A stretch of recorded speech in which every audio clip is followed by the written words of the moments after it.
कानपुर महर में मुबैना तौर उधर जा पैसा घुरण तां जावदान ॿिनि हिंदू नौजवान खे ज़ख़्मी करे छॾियो। ज़ख़्मी अस्पताल मुंतक़िल।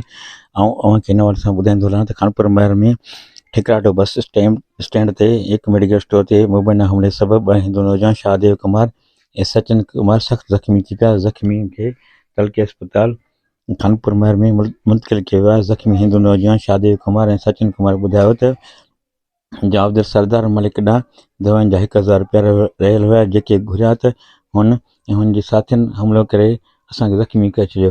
वाक़े जी रिपोर्ट कानपुर महर थाणे ते दाख़िल कराई वई आहे, पर का बि गिरफ़्तारी अमल में न अची सघी आहे। जी सचिन कपूर, इबरत न्यूज़, कानपुर महर।